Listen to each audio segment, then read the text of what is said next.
Good evening. Good evening. We are We are Coffee Life Coffee Talk, Life and Talk, and today we today are we live are live for the for the 101st time. 101st Oh time. no, No, 100th time, 100th 100. right? time, right? So next So Right. week next it will week be it will be 101st 101st. time.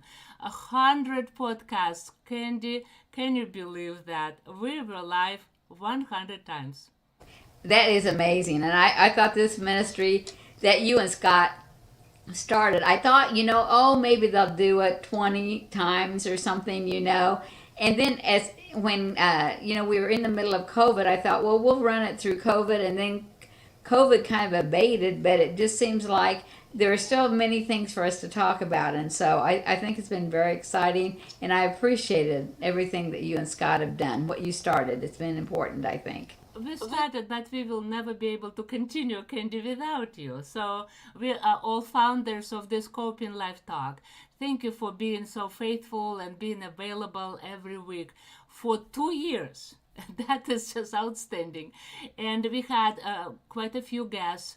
But before we talk about our history, just briefly, I wanted to introduce our topic today, which is how to manage change and transition to find joy. So we have a short title on the bottom, How to Find Joy. But without changing successfully, the change and the transition, I don't believe we can truly find joy. What do you think, Andy? Yeah, I think that's very true. And one of the things that we talked about first, and at first I thought that can't be right. It was to lower your expectations. And when I read that very first thing and thought about that, I thought, wait a minute, I have very high expectations. But what I got to understand that it meant, so often we look at other people and we think, oh, they have the perfect life. They have the perfect house. They have the perfect marriage. Their kids are always perfect. They're so good. They have beautiful grandchildren that are so successful. And sometimes we look at someone else and we try to measure ourselves and our expectations by what someone else has. And that is totally wrong. Change those expectations and don't think in that way. And so, each of the things we've talked about has really helped me learn a lot more about joy. Joy is something that it's given freely to all of us, and we can find that. But we have to be careful that we don't try to measure our joy as compared to what we think someone else has. So, do So I do I hear you hear you right right that one that of the one of the coping coping skills skills is to is to lower lower your your expectations? expectations? Yes, and that was the first one I think I learned, Lydia, that was so hard for me. At first I didn't want to accept that, and then I did came to a better understanding of really what that meant and how you can be satisfied and at peace with yourself. So often I think we measure ourselves by someone else's standards or by the standard that we think maybe we should achieve. And see, that's just not good. You just can't do that. It's not healthy thinking. It really isn't. And I think I've come to understand that through our podcast. But But so, so does it does it mean mean that that we we need need to to work on work on lowering lowering our our expectations expectations toward toward ourselves ourselves or or to to people people we we want to want be to be around? around? Could you Could you say a say a little little more? more? Well, the one thing I would say that I think is so important, sometimes we are our own worst enemies. We are so hard on ourselves, and we really don't have to be. We just expect too much. We expect perfection sometimes, and I just don't think that that's necessary or even achievable. I think our expectations are sometimes just off base. We just make things too difficult for ourselves. And doing your best at something doesn't mean you're going to be perfect, or trying to follow through on things doesn't mean it will always go the way you want it to, but it just means, well, yeah, and the other thing I think that's so important, Lydia, is sometimes we forget that failing at something is okay. That's part of the process. And if you get it wrong, that doesn't mean you're an awful, horrible person. That just means, oh, I tried it that way and that didn't work. I'm going to look at it a different way. And so there's just a lot I've learned through that. That be kind to yourself and give yourself a little bit more credit maybe than we sometimes do, and give yourself a pat on the back every once in a while because you deserve it. And that's what I think. That is That is awesome. awesome. And And interestingly interestingly enough, enough, listening to listening to you, you, I I thought of thought our of our podcast. podcast. We We started started 2 2 years years ago. ago. And we started with a very simple thing with Scott Kiddle, who is not with us today, because you see, this is how life is, challenges and changes. It's not like, he is no longer with us, but tonight he has his granddaughter's baptism. So Claire will be baptized, and since it's in a Catholic church, it's a long mass, and so he is not available. So it is change. And when I listened to you and thought of all our podcasts and how in the beginning we were so nervous, Scott and I getting on, streaming our first podcast, trying to arrange furniture in the house and the screen, where to sit, how to sit, what to talk about. I think it really falls so close to our daily life for everybody. But especially when we have our ministry like this, Coping Life Talk, started by Francis Street First United Methodist Church in St. Joseph, Missouri. So lower your expectations. When it applies to social media, we expect that everything should be just, fanfare and then technology. And remember how many times we had these flaws, the mic will not work, webcam will not work. So one of us sits in the dark and try to get connected, or internet connection simply does not work. So we've learned so much. But I've learned coping with this anxiety before you go live, and also arranging all the guests. So lower your expectations. Thank you, Candy. And you know why? My daughter said once to me, especially since she was in publishing and her husband, she said the principle of publishing and media is good enough. So at one point, you just need to say good enough and go and let it out. Let your baby fly. And the reason for that, I've learned first like, wow, no, it should be perfect. But then I've learned that when we try to correct things and improve things, or maybe this needs to be touched up, this needs to be improved, and then we actually ruin it.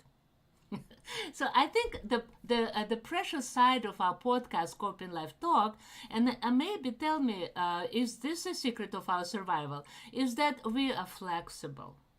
We are sitting at home and in our studios, and we, in a way, are having conversation just like I'm visiting you in your wonderful living room, or you visiting me in my living room, and we are having a conversation. And I think it's so human, natural, like a laid back, right? And it's just amazing what happened during these 2 weeks. And let's go briefly through the topics that we covered, because we covered topics that, of course, were all around coping. So if you briefly can recall them, Candy, that will be so helpful. Do you know what I was trying to remember? We've had so many good ones, and one of the things that I'm sorry about, that I have to say, well, good enough. I didn't do it. I can't change it. I really wish I had written down all the people we've met. I have met so many wonderful people, and often they weren't even near me. They could have been in New York, or they might have been in England. We taped it various times because we were meeting with people not even in the United States, or maybe someone on the West Coast or East Coast. And so that has been just an amazing thing for me to be a part of. But Shaq Tom was one of the great guests that we've had, that was just such a joyful person. If you want to find joy, spend some time around Shaq. He's just so joyful, and he writes, and that was one that I really treasure, and we've had him on a couple of times. We've also had people that we talked about acupuncture, that for some people that is exactly the answer. And I was amazed that he said his success rate was so high with people that had not necessarily mental illnesses, but conditions that you wouldn't think acupuncture could do anything about. But he had felt like his success rate was very high.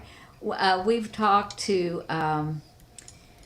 Oh my goodness, we've talked to people about a lot of, if you have alcohol addictions or you have drug addictions, how to seek help and how to uh, recover from that type of a problem.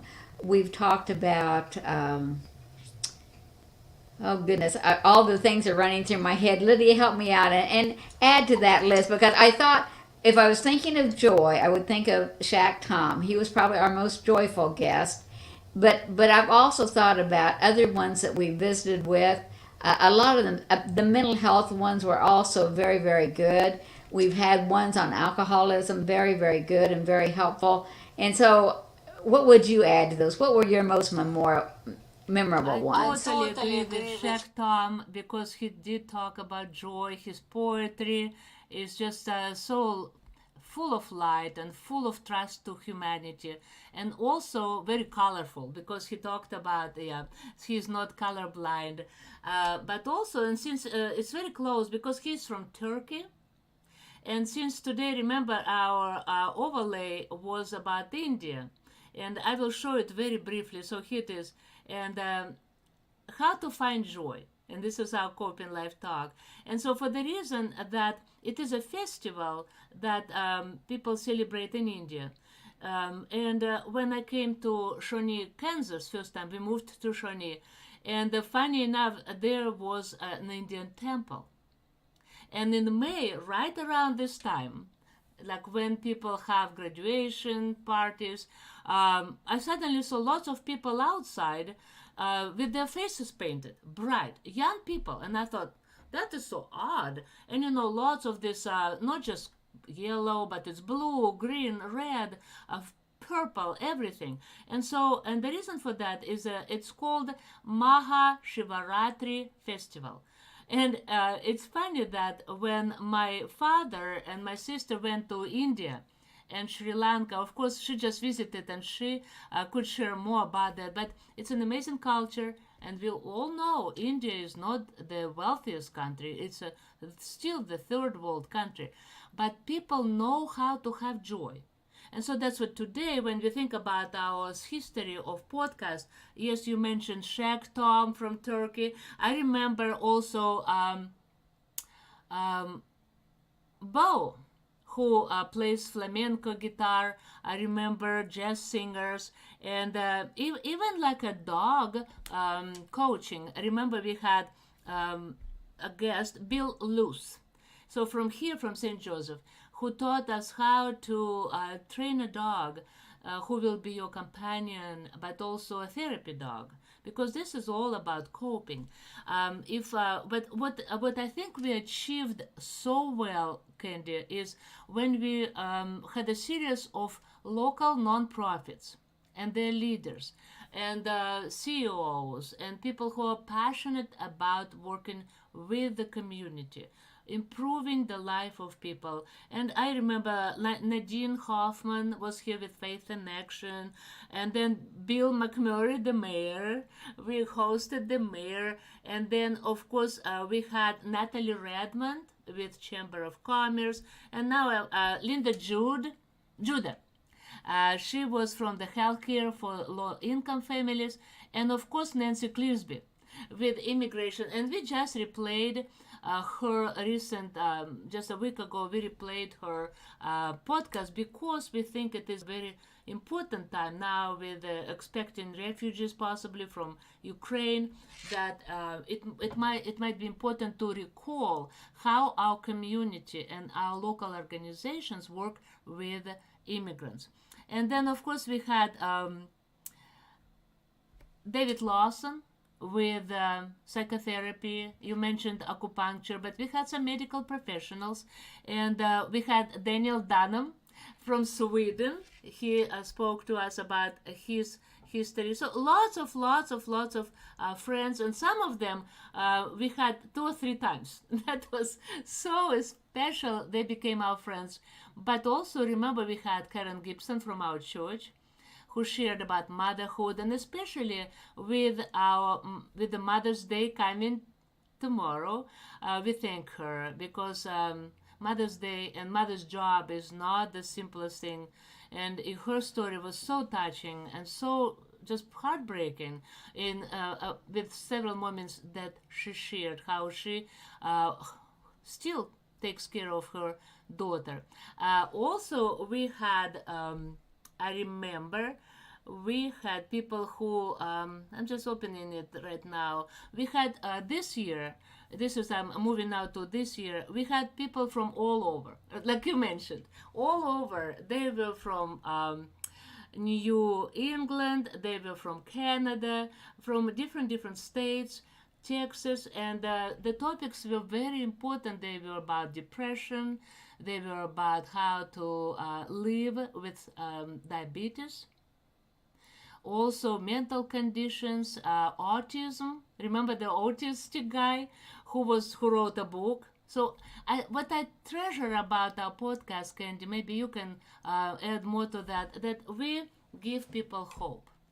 So many people wrote that, oh, you just give us that energy, connect us to something bigger than the problems that we are dealing with. So what else do you think we share with people when we have our podcast? You know, one of the things that I think has been really important is that I hope that we have let people know that it's okay to ask for help. So often, at least in our American culture, we think we can do it on our own, that we are able to, I got this, I can do it. But you know, asking for help is something you just need to recognize the fact that sometimes you cannot do it all. And there were many of us through a certain age that we thought we could just handle it all. We could be a wife, we could be a mother, we could work full time, we could just handle it all, we could be active in our churches. And honestly, you just cannot do everything without getting some help. And so I hope that we've let people know that it's perfectly fine to ask for help. It's perfectly fine to seek if you're feeling depressed or if you think you might have some kind of a drug or alcohol problem. Don't be afraid to ask for help. There are people that want you to be successful.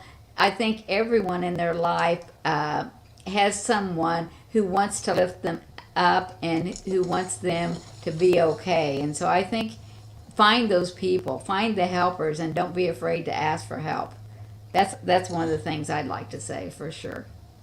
Thank you. Yes, and I do too, because honestly, I've learned so much about coping during these last 2 weeks, 2 years. And then we started today with lowering our expectations. And then you just mentioned asking others to help. Another one is taking responsibility for the situation, and that's one of the hardest one, because we humans have tendency to blame others. Whatever happens to us, it's like, oh, Mary did that, or John did that. If not for my parents, I will be in another place. I will not suffer like this. Or if my children were more attentive, some people say, or they called me, I would not do this. And so people fall into the habits, addictions, kind of bad behavioral patterns, and but never ever taking responsibility for the situations they are in. So I want to bring today as a very important topic, which is change and transition. So what is the difference? So it seems like the same thing, but when we cope without knowing the difference between change and transition, do you think we can truly successfully cope with whatever we are dealing with? You know, let me say this, change versus transition, and this is what it kind of means to me, and then you clarify if this is what you're thinking. When I can recognize, oh man, this is something I've got to change. I've got to change. We can't keep doing this over and over.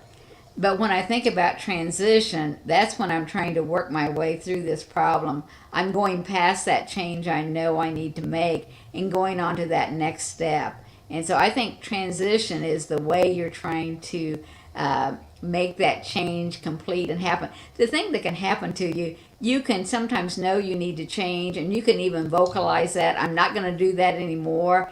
But unless you're working on a transition plan, you fall right back into the old habit again, and then you'll say again, well, I've got to change. But you fall back into old behavior patterns unless you really work on how you're going to transition. And so I'll hear what you have to think about that, Lydia. It's perfect. You just really nailed it. Yes, because change in a way is easy. People will say, oh, change is so hard. Change is easy. Transition is hard. For example, let's say you got tired from your job. Well, you just change it, right? You got kind of you feel unhappy with your friend. Just okay, leave this friendship behind. Easy. Change. All it is about making a decision, making your mind, right? Not like lower your expectations. Yes, we try to lower expectations, but when it comes to our jobs, it's not that simple, right? Because we can lower our expectations, but it does not mean that our boss necessarily will. So that's what I think.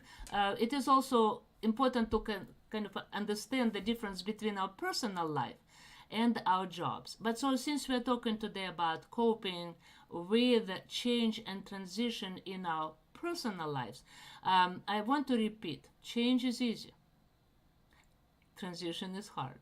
For example, if I want to lose weight, I just make my mind, I just stop eating something that maybe is unhealthy. Easy. How long will it last? You see that transition. Because what happens is that in any situation that we change suddenly, then we bring our old self. And that's what I wanted to read something from the book that is called Let Go, Matt Miofsky. And he says, change is easy. We can find a new job, we can break up with our boyfriend or girlfriend, we can stop hanging out with certain people and start hanging out with others. We can wake up earlier, start working out, or decide to change careers. We can read a new book or take up a new hobby. We can change things in our life. Change is easy. But what many of us find is that the changes we try to make don't actually solve our underlying sense of dissatisfaction. So you see, that's a transition. So yes, we feel heroic, we feel very brave, or we approach change and we did it. Because some people are even afraid of changing things, right? They're afraid to change jobs, they're afraid to even break up the marriage, because if it is unhealthy. But we're not talking about that. We're talking about people who made the minds and they changed it. And then something does not work. And that is a sense of dissatisfaction that requires so much more work and so much more coping skills, right?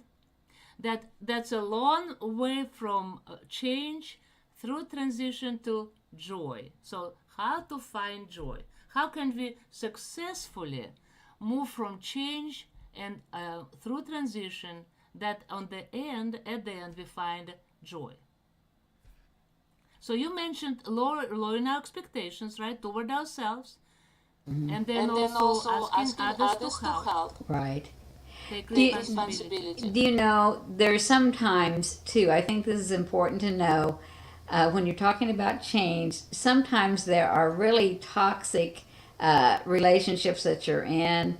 If you know that someone is really toxic to you or causes you to really stress or feel unhappy, or it's some people you just can't be around. If you know this person's going to bring you down every time or sabotage you, and you would think that a friend would never do this to you, but sometimes you have friends who might influence you or disrupt. You might have a good plan for changing something in your life that needs to change, but if you have someone working against you or throwing up roadblocks for you, sometimes that person you need to try to stay away from if you can.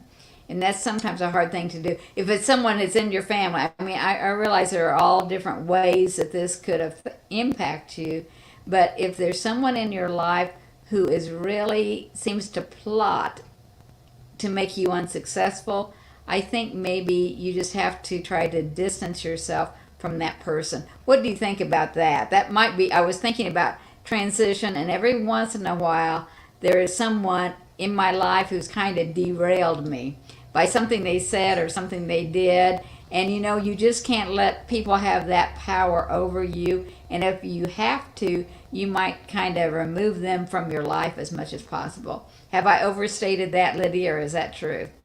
No, this is so true, and that's our problem. That we, first of all, we have our expectations so high toward ourselves, and in case when we have friends or relatives who maybe cause us harm or hurt, but we feel like because of our standard that we put ourselves so high that people we're afraid that we will disappoint them if they will see us not connecting, not responding their calls, or maybe not joining a family party. For example, today I did not go to a family gathering, and of course because we have podcasts, but also because I felt like one of the persons who was there treated me rudely, and kind of brushing me off last time we were together, and it took me like 3 weeks to get over it. And I thought, well, change. You know, this is where the one of the coping skills come very handy, which is engage problem solving skills. And of course, it's mostly applying to our jobs, probably say. Well, yes, in our workplace, when we have change, this is the first thing we do. We apply and engage our problem solving skills. But they are very much needed in situations in our personal life. So we just fix our brain in a way. So switch that switch in the brain and say, okay, I have coping skills that require my problem solving part of the brain start working. And I thought, you know, instead of suffering and torturing myself, oh my gosh, oh, that is so uncomfortable if I don't show up and I have to be there. You know, it's fun. Finally, just something clicked in my brain, and I thought, nobody will die. I will lower my expectation. It's okay if people think lower of me, but I'm not going. And I decided not to go. My husband respected me. He accepted my decision. And I have a much more relaxed day. Because imagine if you go to people you know do not treat you right. I'm sure you won't sleep well. I'm sure your appetite will be just either too high or too low. And also that, you know, the heart palpitation and it just this anxiety going into sort of like stepping into a hot water or cold water or a very, very, very smoky room. So lower your expectation and also ask other people for help. And that's what I think I've done. I talked to my husband, I talked to you, I shared with some of our church members. You see, that's why I think the role of a congregation, our church family, is so important. It is okay to make yourself vulnerable. And you see, that's in a way lowering our expectations. And in a way, don't you think it feels like, oh, I might step down and people will see me not as high as I'm usually am. But the truth is, the more vulnerable we allow ourselves to be, not as a stoic, not as a hero. And when I shared that story, what happened to me, people just related to that and they shared with me how often it happened to them. So that's what it is. Engage others and let other people help you, but also engage your problem solving. Also, maintain emotionally supportive relationship. You see, this is what I'm talking about. Our church for the last 2 years offers this service online, and also before that for almost 3 years we had a coping with sudden life changes in-person group, remember? And every Wednesday we met in person and we shared stories, and it was a tremendous support for me, for other people. So we decided to restart it. COVID is kind of slowing down significantly, practically tolerable and possible to handle. So this coming week, on Tuesday, we will have our first in-person coping support group. So I put the time, May 10th, instead of Wednesday, it will be on Tuesday night at 5:30. And Candy, thank you, we will have childcare available. Because, like Jennifer said, Tanguy, she says, wait a second, if people have emotional problems and they cope with change and they cope with transition, uh, don't you think they will need help with their children just to get some time for themselves? And I thought, brilliant. I just did not think of that. So we offer this service in addition to support group. So please, if you listen us today, come to Francis Street First on Tuesday, and this is our address. And we will meet in room 7. You enter from Street 12, and it will be a very important hour for you. Just this is one of the coping skills. Allow yourself to take time just for yourself. So let's put on the screen and repeat all this set of the coping skills that we just discussed, because then we have another set of skills. So this is what it is. Could you please read them? Lower your expectations, ask others to help or assist you, take responsibility for the situation, engage in problem solving, maintain emotionally supportive relationships. Very good. Yeah, those are good ones. And we discussed each of them, so I think we're pretty good.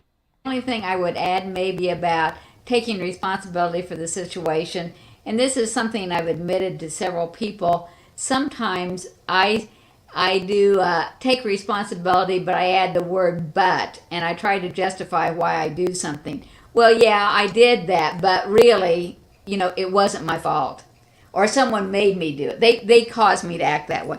When you take responsibility, it's not a bad thing. Be able to admit, yeah, that really did happen.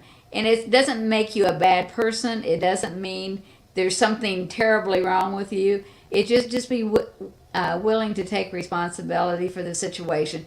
Because anytime, if you're in a bad situation or if you're in a bad place, there's usually two people that cause that to happen. It may not be all your fault, but take responsibility for the piece that is yours, and don't be afraid to do that. And I did think that we needed to maybe mention that as well. it is very important. Thank you. This is a very good comment. One of the coping skills that I want to put separate before we have a second set of coping skills is, and let me put it on the screen, which is significant, but tell me if you know too many people who practice that. So here it is. This is kind of a interesting coping skill. Maintain emotional composure, or alternatively expressing distressing emotions. So it's like 2 years. So let's talk a little about. Yeah, I need to think about this one just a minute. Maintain emotional composure, or alternatively, or doesn't that mean or else express distressing emotions? Okay. I think while you're thinking, let me say what I think. So first of all, how often when people attack us, or we go through, so let's say we start a change, but then we have this emotional dissatisfaction being around people who continually hurting us, and so the pattern many of us have, we just jump and we become flammable, and we say things that later we regret, and then we start this cycle that we kind of mentally engaged with people who are our abusers, or people who harass us, people who maybe we should not be around, but because we don't have the skill of developing this emotional composure. So that means that it does not matter what happens around me, I keep my cool. It's hard. But, instead of yelling, screaming, it's hard, of course, to control your, red face, or some people get red chest. Some people start, touching their fingers or ears. But it's a practice. That's what we're talking about, coping skills. Because coping skill is not an event. It's a process, and you have plenty of time to develop it. So every day, it's not just, you can achieve it in 1 hour, but start paying attention. why did I raise my voice, for example, or why did I start jumping and sitting down when this person talks to me like that? Why did I, for example, turn away and slam the door? Instead, I will just compose myself. And trust me, that gives you extremely different approach. And the person who mistreats you will be surprised. You will surprise this person. So, but then look, alternatively expressing distressing emotion. So I take it as to be true and honest about what just happened. But again, not yelling, but simply say right away, I do not appreciate how you treat me. Please never do this again if you want to be around me. And so again, no slamming doors, no yelling, no stomping, but composure, but truthful conversation that puts a person in place. What do you think? Am I right? Well, and I was thinking about that. So often, if someone attacks you or they're really upset, it's not about you. And I finally have figured that out. I've had people that are just nasty or angry or very critical. And then I just take a look at the situation. If you can kind of back out of it and think about it a minute, it usually has nothing to do with me at all. It's something that's happened within them or something they're struggling with. And I just happen to be the handy person to yell at. And so once I know that, I can kind of diffuse the situation a little bit. I can talk down their anger, and it's hard to give a real good example of that, but I've had people that just come at me and just, why would you do that way? And they were just so angry. And I can say, well, I hadn't thought about that. Can you show me how to do it differently? And then they just, whoosh, that just melts them. They don't have anything else to say. But it really wasn't about me or what I was doing. It was something else entirely. And I've kind of been able to understand that. And so I think maybe that's what that means to me. Just kind of diffuse the situation if you can. And if alternately, if it's something you can't ignore, then you may have to say, but you don't have to yell or scream it. You can say, really, I think you're totally wrong about that. And that's really not what happened.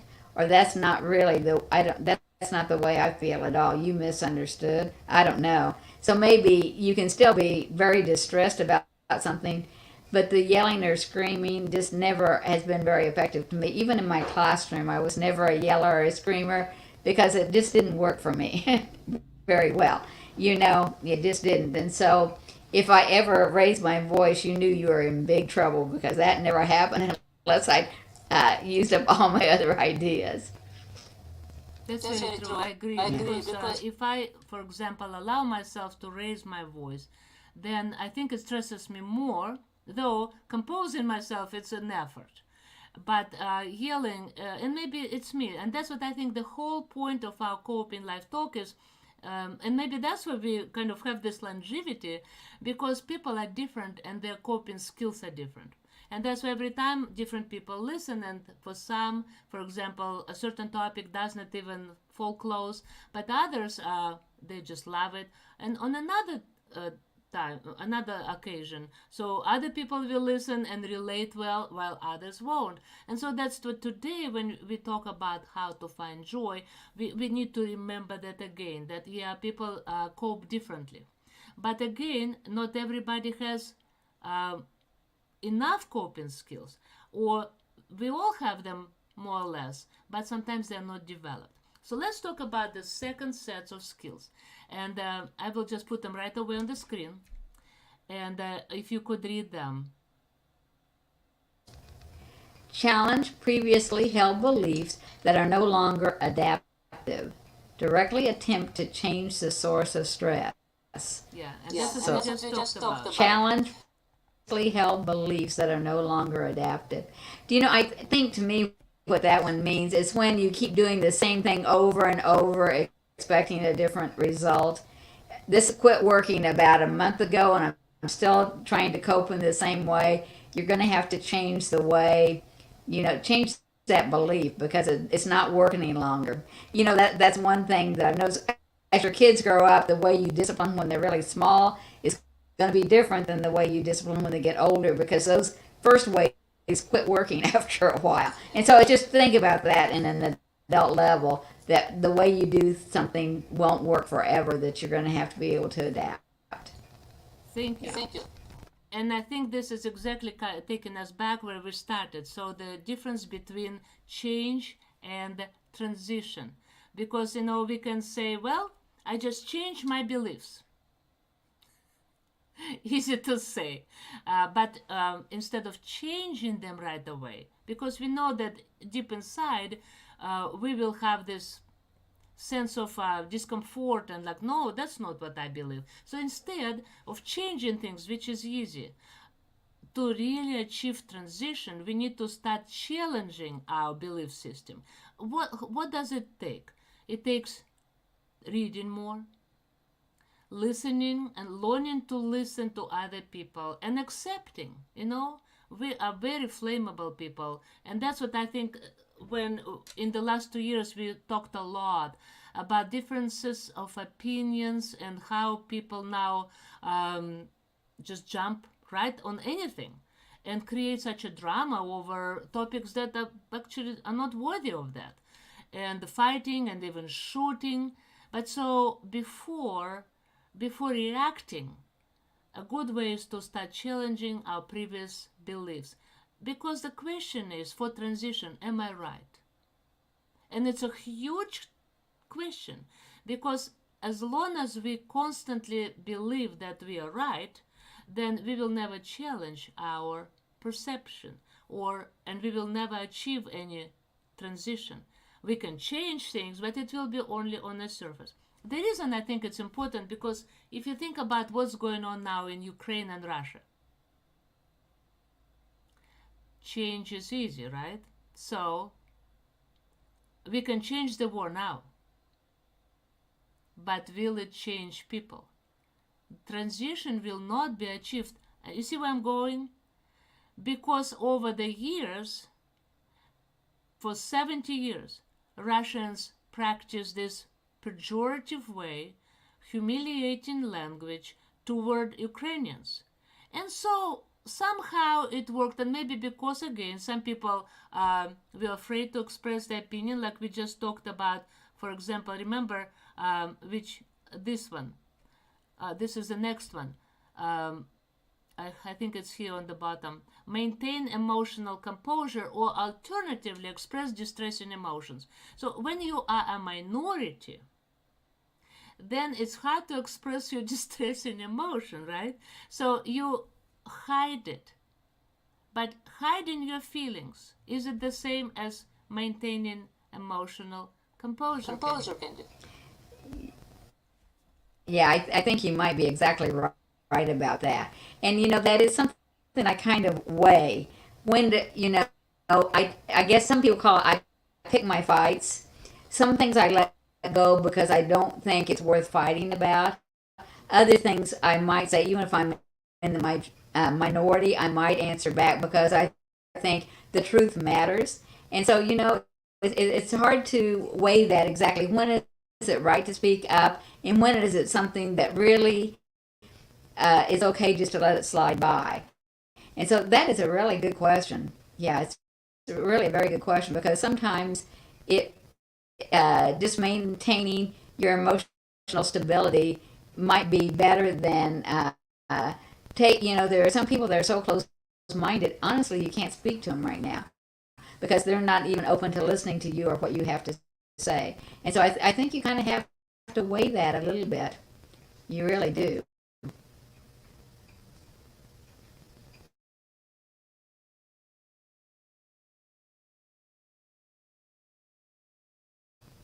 If you are, so remember how we just talked about how to remove yourself from a stressful situation. Right.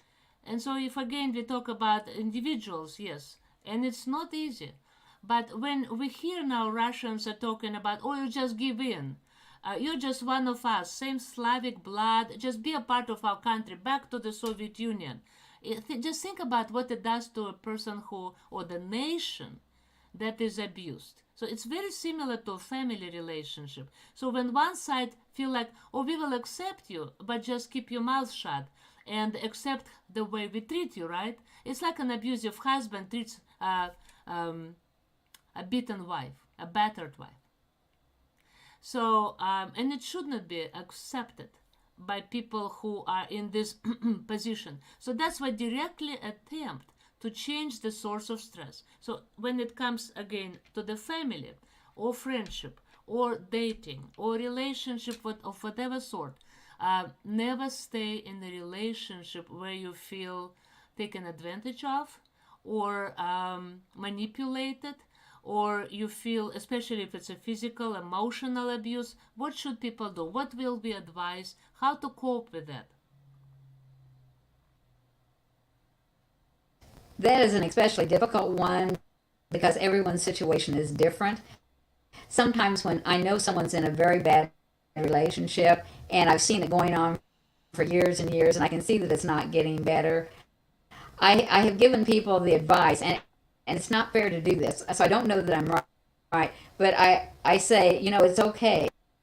If you think it's time for you to make a big change and, you have given this every opportunity to work out, you tried your very best and tried various means to make it work, it just doesn't look like it's going to work.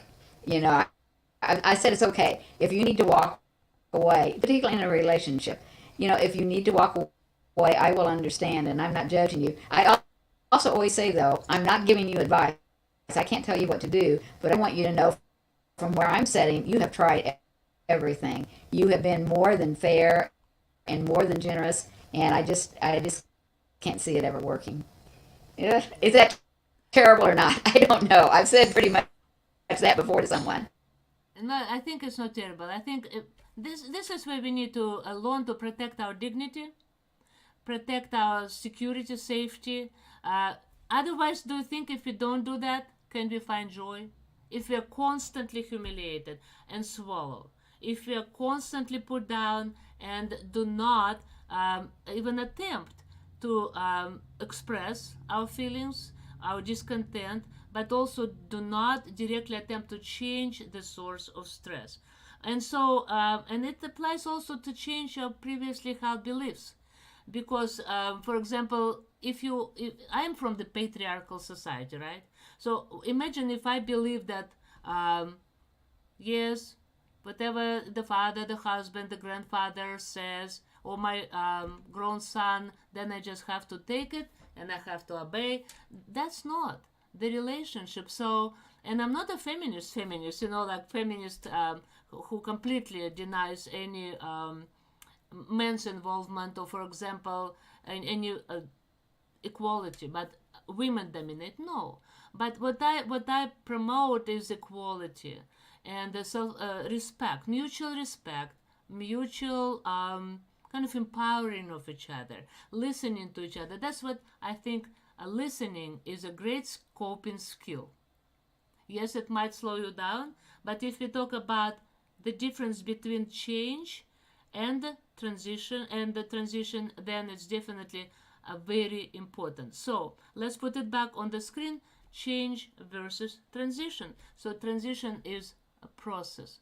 Change is easy. Transition is hard because we need to start to learn how to listen, how to challenge our perspective, how to accept another person's viewpoint, and then it gradually takes us to a healthier place. And that, believe it or not, but it will reduce our stress level. And tell me if you had a different experience, but if I talk to people who are so strongly standing on where they have a system of beliefs, so they just passionately believe, for example, Russians that, Ukraine deserves to be punished, Ukrainians deserve to be dead, killed, murdered, their country needs to be exterminated. That's what I hear. Can you believe that? But so imagine you start talking to them and they become flammable. What they don't understand, every conversation like this raises their heart rate, stress level. They need to start with their brains, right? Change their perspective. Okay, So that's what can you add something to that? Well, I think that is a really good point, and I think what you're telling us is we rather than I don't get inflamed myself when I hear someone speak that way because I look at them and think, oh, they have the problem. They are so brainwashed, and I'm so sorry for them because they haven't got to hear the truth. They only hear what they are allowed to hear, and so I feel very sad for them. I don't necessarily blame them because I think in their situation, we say educate yourself, be smarter, learn, read. Well, see, they don't have those opportunities. It's not if all the media is controlled, it's not easy for you to educate yourself. So I really don't blame them. I feel bad for them, but that does so much damage, and it allows someone like Putin to stay in power because he has all control. And that is a very dangerous situation. We definitely don't want to be in a situation like that. That's why I keep saying how important our own media is. It matters. You've got to put your trust in some, in the right sources. I really do know, even in our media, you can find very slanted positions that aren't telling the truth. But you just have to go to a source that you think you can believe and trust, and then educate yourself because we can't. Think about the poor Russian people who don't have that opportunity. And they're not the only country in the world that doesn't have free access to information, but they are definitely one that is in our mind right now. Yeah, absolutely. Yeah, that's very good. Thank you, Candy. But also coming back to the first group of coping skills, you see, when we lower our expectations, and in this case, not toward ourselves, like we talked about that already, the importance of lowering our expectations to ourselves, but also lowering our expectations to people who are misguided, people who believe fake information, then from this point, just to decrease your stress from this point, right? At this moment, just lower your expectations, just admit these people are absolutely not in the right place, and also talk to others, let them assist you, and then sometimes it's wise just to step away, taking responsibility for the situation, simply saying, well, I can't help right now, I just need to step away. And that's maybe not the problem solving because we won't solve anything, but we just take a pause, and in a way we maintain our emotional balance better, which preserves us for the future conversations, right? We just cool down and allow other people cool down. So then another one, again, to repeat the second group of coping skills, is challenge previously held beliefs. So we just need to understand that, well, I will work on my set of beliefs, and these people need to work on theirs, and they need time. And that's a transition. You see, it does not happen today, and it's a process. So we just need to understand that pushing things and trying to prove our position will only put fuel into the fire. So we just need to slow down, maintain composure, and worry about our own source of stress, right? If this person stresses you out, step away. Step away, do not argue, you will not prove anything. And so the final coping skill I put separate because this is exactly about who our church is. So view the problem through a religious perspective.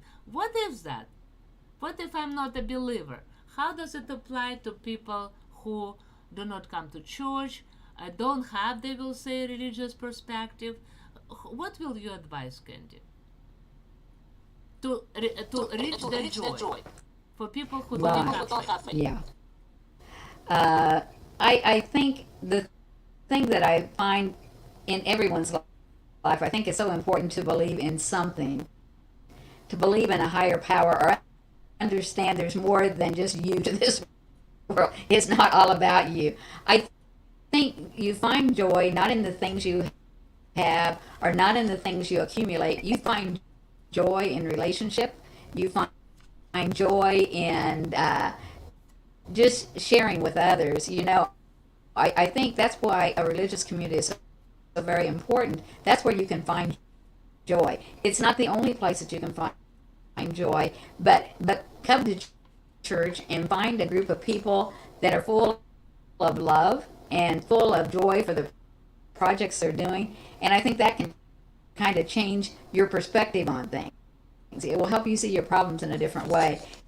And so I definitely think there is joy to be found. And you're not going to find it in buying a new car, or you're not going to find it in the new outfit you purchase. You might find something you like, and it's good to have new things. I'm not against that by any means, but joy is more in seeing and doing and being a part of something that's bigger than yourself. And I don't know what. No, that's perfect because, first of all, as Christians, we believe that we are created in the image of God. And somehow in our life we fall off that image. And so sometimes, too often, we try to do something for that, and we do that, and we do that, and that's change, right? So doing, we change. But to have a successful transition that will allow us to experience the fullness of joy requires to change who we are. And that's what, without changing who we are, we cannot continue a transition. We will just fall back to those very things that kept us dissatisfied. And so that's where the difference between change and transition happens. So from this point, religious perspective, for example, when people say, oh, this is not fair, or they say God constantly turns people away from me, or God wants me to suffer, or I don't have enough joy in my life. Because we people expect that joy is ours every day. So, but when we have this religious perspective on what true faith requires, it requires patience, right? It requires prayer. It requires time with yourself. And if you think about what we Christians do, we have prayer groups, we have meditations, we spend time with scripture reading, we spend time working together in soup kitchen. So doing all these things, we don't even understand that by doing, we change who we are. So I gotta say something, because there are two projects that I worked on, Friday and Saturday. Well, this is Saturday, so the last 2 days. The first one was working down in the Action Boutique, the Discovery Center for Children, and it's a new project that we're working on in the church. And our hope is that it's going to bring joy to a lot of kids age 5 to 12. And we have a lot of activities, interactive things, puzzle things, and building things, and crafty things, and then there's game tables, playing ping pong or foosball, or that kind of thing. But the thing that can bring some joy, we were down working on things yesterday, doing a little bit more painting and doing some cleanup and trying to get things ready. But that can bring you joy when you see a project and it's getting closer to the end all the time. At one time, it seemed like it was just so great, so massive, that I wasn't sure how we would ever pull it together. But we're starting to get closer to that. That you can find joy in doing something you think that matters.